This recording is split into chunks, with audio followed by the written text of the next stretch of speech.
Hey, maintenant on va parler des animaux fantastiques qui parfois font extrêmement peur, mais qui quand on gratte un petit peu plus loin, on se rend compte que finalement ils ne font pas peur. En premier, on va commencer avec le corbeau, souvent associé à la peur, à la mort, à l'angoisse, enfin.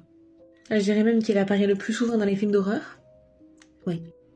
Mais en réalité, est-ce que vous savez qu'il est tout simplement associé à l'amour et au romantisme? Eh oui, ça paraît dingue, mais c'est vrai. Et ce qu'on lui dit pas aussi, c'est qu'il a des superbes dons de prémonition et de très bons ressentis. Prémonition parce qu'il arrive à détecter des choses que nous, même extralucides, clairvoyants, peu importe, on le voit pas. Et c'est aussi pour ça qu'il est très souvent sur des tombes. Parce qu'en réalité, il ressent la personne qui vient de décéder. Et il voit la personne qui est décédée. Et oui, il a de très jolis dons, ce petit corbeau. Il a 4 étiquettes. Sorcière, vie, mort, transformation. Transformation parce qu'il vous voit tout simplement renaître. Eh oui. Sorcière, parce que c'est vrai qu'il est très souvent dit qu'il accompagne les sorcières. Par rapport à leurs dons, justement. Eh ouais. Et la vie, parce qu'il est aussi là pour la vie. Mais il n'est pas là pour vous dire absolument que vous allez mourir demain. Mais non. Il est aussi très positif, le corbeau. Donc, il faut faire attention à ce qu'on entend. Maintenant, on va parler du chat noir. Alors, lui aussi, c'est vrai qu'il a son lot d'histoire. Porteur de malheur. S'il nous passe devant, on va mourir dans l'instant T.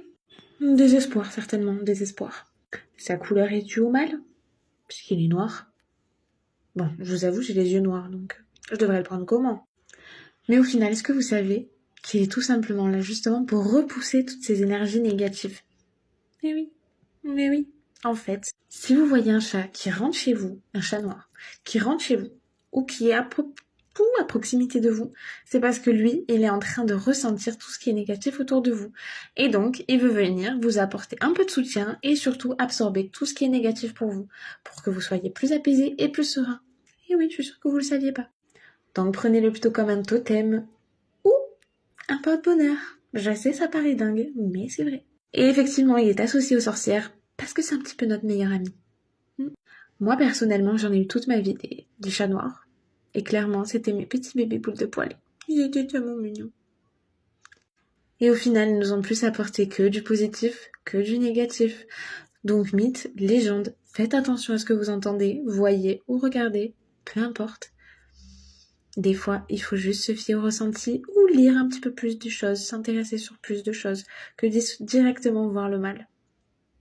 Ciao!